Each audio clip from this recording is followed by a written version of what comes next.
Hey y'all, what is up? So, this is me.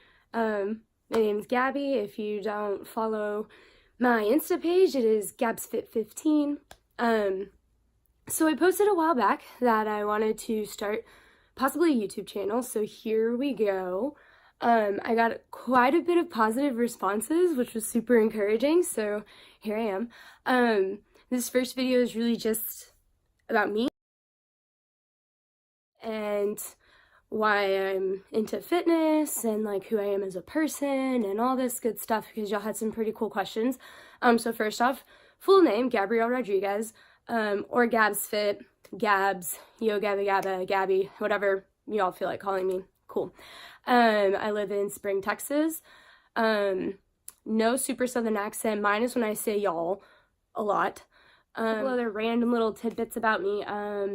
I am a big foodie, and by foodie I mean I like all types of junk food and really fatty food like pizza and hamburgers. I love, the healthy protein bars and salads and stuff, but big foodie. I really enjoy movies. Favorite movies ever, Harry Potter series is #1 always. Serious face, because I don't joke around with that. And I like athlete movies or sports movies. Football movies are #1. A couple of my favorite workout splits is leg day. Not really a split because leg day is the bomb. Buys and back, tries and shoulders and chest, because those are my least favorite to do.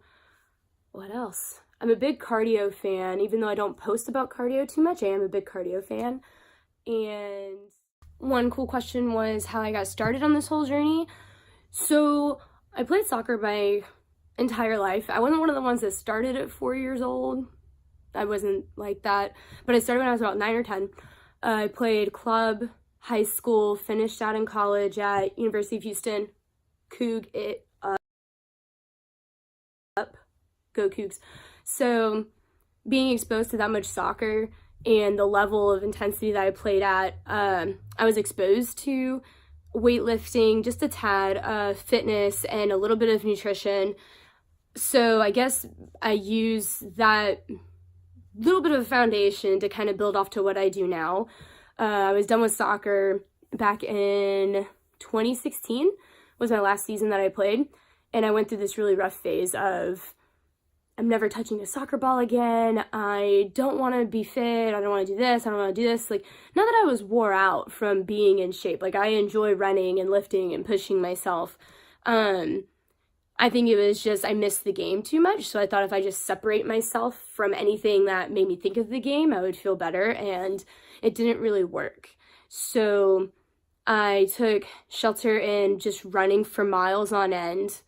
Doing lifting at my house because I have very baby weights and I would just kind of maintain.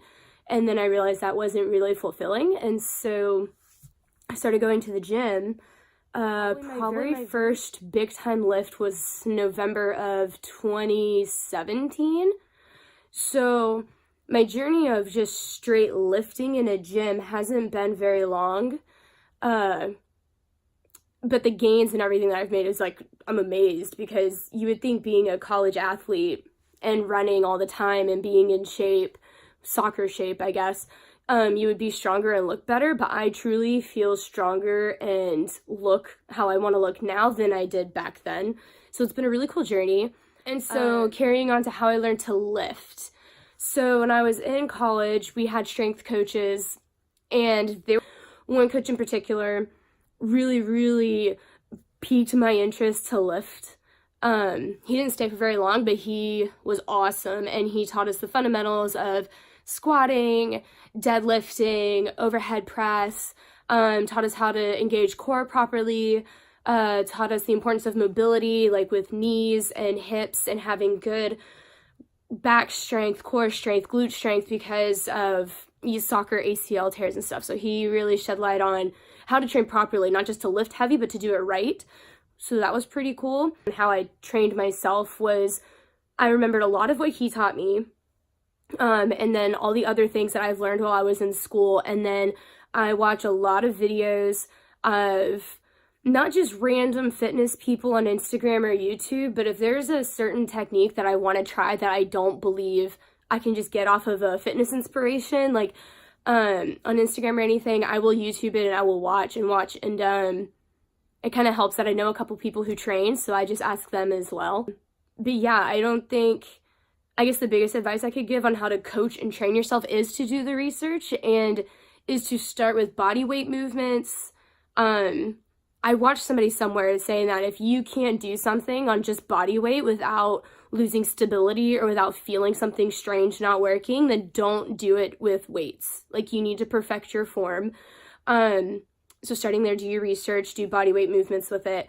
The easier it feels, go up slowly in weights. I still practice that now. Like, I go up little by little because I want to make sure that my form is good. I really think in this fitness journey that I'm doing, I'm not worried about being the strongest or lifting the most for my size. Like, I'm more concerned about being healthy, doing it right, and making sure that my body isn't being pushed to where I'm gonna break it. I think there's someone asked me about sponsorship. No, I'm not sponsored. Granted, have I really tried that hard? I don't think so. I mean, I've done the very minimum of just, I wear certain products that I like and I'll review them, and if I really love them, I hype them up. If I don't, then I either don't wear them that much. But I am starting to try a little bit more just because this account has taken off a lot more quickly than I thought it would, and it's gaining traction, and I think it's like genuine engagement, which is really cool. So I'm gonna figure out ways to get my way involved, aka at Gymshark, hook me up. So no, I'm not sponsored yet. I'm working on it. Also, I want it to not just be like a random popular brand. I want it to be a brand that I support their morals, values, I support their mission, I support the athletes they support. Like, I don't want it to be just, you got to take this amount of pictures, this amount of content, look this way to fit my profile. I want it to be bigger and better than that. So I'm also feeling like I'm going to be a little selective on who I would want to sponsor me, which could also be why I'm not sponsored yet. But I mean, I never want to support something that I don't believe in. And the last thing I wanted to address, I actually got a few questions over this, which really fired me up. So if you guys currently follow my account, I'm a huge Jesus fan, and not just a fan, like, I'm all about just that relationship and that growth and that spirituality and that faith, and I love that I can use my fitness platform to bring that out to the open, to the world, all 20,000 people that follow me.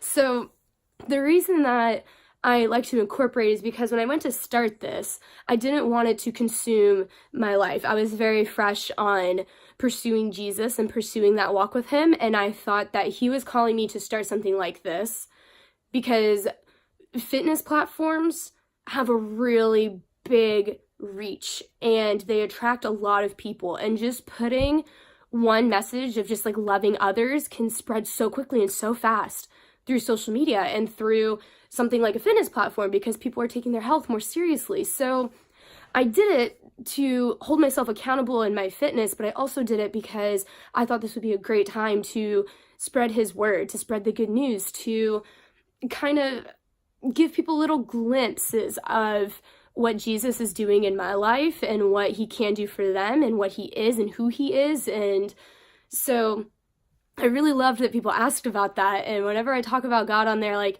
the feedback I get and the people that reach out saying that that's just what they needed to hear or how it's really helped them, like, that is amazing. And that to me is more accomplishing with this account, and even with this channel, that will be even great. It's just people reaching out saying that, like, their lives are being impacted, not just because they reached a new max in a lift, but because they reached a whole new level of relationship with Jesus through something they saw or heard.